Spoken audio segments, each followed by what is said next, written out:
பாவ மன்னிப்பு, சிலுவை இல்லாமல் பாவ மன்னிப்பு இல்லை அப்படின்னு நம்ம வேதத்தில் வாசிக்கிறோம். ரோமருக்கு எழுதின நிருபத்தில் ரட்சிப்பை குறித்து சொல்லும்போது, கர்த்தராகிய இயேசு கிறிஸ்துவை உன் வாயினால் அறிக்கையிட்டு கடவுள் அவரை மரித்தோரிலிருந்து உயிர்த்தெழச் செய்தார் என்று உன் இருதயத்திலே விசுவாசித்தால் ரட்சிக்கப்படுவார். அப்போ ரட்சிப்புக்கு பாருங்க, 2 ப்ராசஸ் இருக்கு. அறிக்கையிடுதல் பாவ அறிக்கை. 2 பேர் ஜெபாலயத்துக்கு வந்தார்கள். அதில் ஒருவர் பரிசேயர், இன்னொருவர் வரி வசூலிக்கிறவர், ஆயக்காரர். அந்த இருவருடைய ஜெபத்தில் பார்த்தீர்கள் என்றால் ஆயக்காரனுடைய ஜெபம் அங்கீகரிக்கப்பட்டது. எப்படி அங்கீகரிக்கப்பட்டது? பாவியாகி என்மேல் கிருபையாயிரும், பாவியாகி என்மேல் கிருபையாயிரும்னு சொல்லி பாவ மன்னிப்பை கேட்டதுனால அவர் அவன் அல்ல இவனே நீதிமானாக தன் வீட்டுக்கு திரும்பி போனான் அப்படின்னு லூக்கால நம்ம வாசிக்கிறோம்.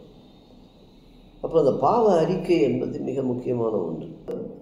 ரட்சிப்பு என்பதற்கு இது முக்கியமாக இருக்கிறது. அப்போஸ்தலர் 2:38 பேதுரு என்ன சொல்றாருன்னா, மனம் திரும்புதலுக்கு ஏற்ற பாவ மன்னிப்பை பெற்று ஞானஸ்நானம் எடுத்துக்கொண்டால் பரிசுத்த ஆவியானவர் உங்களுக்கு அபிஷேகம். ஆனால் இந்த பாவ அறிக்கை என்பது மிக முக்கியமான ஒன்று. அந்த பாவ அறிக்கை எப்படி என்றால், கிறிஸ்து சிலுவையில் அறையப்பட்ட கிறிஸ்து, அதனால ரத்தம் சிந்துதல் இல்லாமல் பாவ மன்னிப்பு இல்லை அப்படின்னு சொல்ல முடியும். யாருடைய ரத்தம்?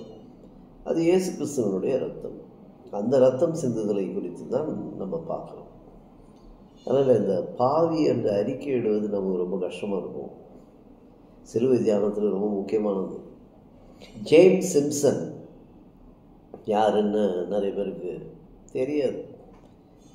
ஏன்னா இன்னைக்கு உலகம் பூரா யார் யாருக்கோ சிலை இருக்கும், தடுக்கி விழுந்தால் அரசியல் தலைவர்கள் அல்லது இது போன்ற.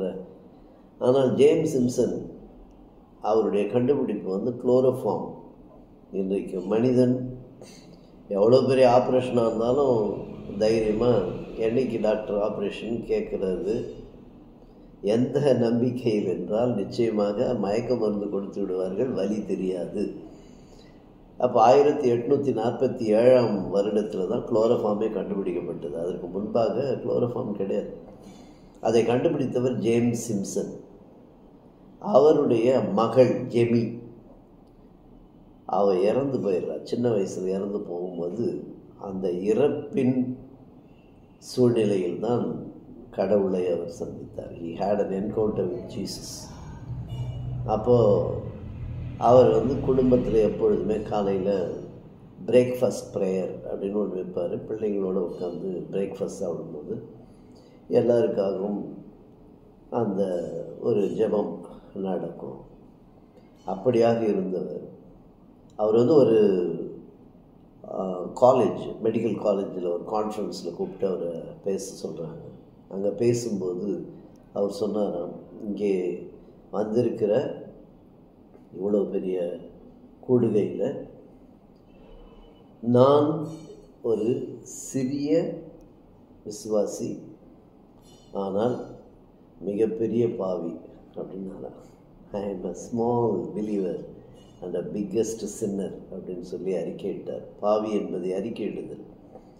அது மட்டுமல்ல, அவர்கிட்ட பேட்டி காண்கிறாங்க. அப்போ நீங்கள் கண்டுபிடித்த கண்டுபிடிப்புகள் நிறைய, அதில் எதை நீங்கள் மிகப்பெரிய கண்டுபிடிப்பாக நீங்கள் கருதுகிறீர்கள் என்று கேட்டபோது, நான் இயேசு கிறிஸ்துவை என்னுடைய சொந்த இரட்சகராக கண்டு கொண்டேனே, அதுதான் என் வாழ்விலே நான் செய்த மிகப்பெரிய கண்டுபிடிப்பு என்று சொன்னார். மன்னிப்பு, பாவ மன்னிப்பு இல்லாமல் ரட்சிப்பு இல்லை. அந்த பாவ மன்னிப்பை பெற்றுக்கொள்ள வேண்டும் என்றால் அது ரத்தம் சிந்துதல். அந்த ரத்தம் சிந்துதல் சிலுவையில் நடந்தது என்றால், நமக்கு பாவ மன்னிப்பை கொடுக்கிற அந்த ரத்தத்தின் சிந்தனை நமக்கு இருக்க வேண்டும். Thank you so much. God bless you all.